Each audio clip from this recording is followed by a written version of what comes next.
અંકલેશ્વરના કલ્પેશ પટેલ કાર્તિક કોરી દ્વારા 4 સિઝનની અભૂતપૂર્વ સફળતા બાદ એકતા કપ સિઝન 5નો 21મી જાન્યુઆરીથી શુભારંભ થયો હતો।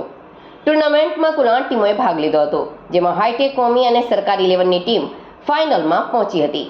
ફાઇનલ મેચમાં સરકાર 11ની ટીમે ટોસ જીતી પ્રથમ બેટિંગ માટે હાઈટેક કોમીને આમંત્રણ આપ્યું હતું। હાઈટેક કોમીની ટીમ 20 ઓવર 165ને પહોંચાડ્યું હતું। 20 ઓવરમાં 166 રન ચેસ કરવા ઉતરેલી સરકાર 11ની ટીમે પણ પાવર પ્લે દરમિયાન 60 રનમાં જ પોતાની 3 વિકેટ ગુમાવી દીધી હતી।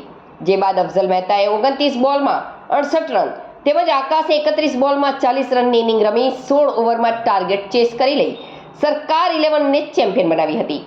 ફાઇનલ મેચમાં મેન ઓફ ધી મેચનો ખિતાબ અફઝલ મહેતાને મળ્યો હતો, તો સમગ્ર ટુર્નામેન્ટના બેસ્ટ મેન તરીકેનો ખિતાબ આસિફ બાવા, બેસ્ટ બોલર તરીકે અસજદ પઠાણ તેમજ emerging player of the tournament Tirth Patel બન્યા હતા। ટુર્નામેન્ટના અંતે આમંત્રિત મહેમાનો અને સ્પોન્સરોની હાજરીમાં વિજેતા ટીમો અને રનર્સ અપ ટીમને ટ્રોફી આપવામાં આવી હતી।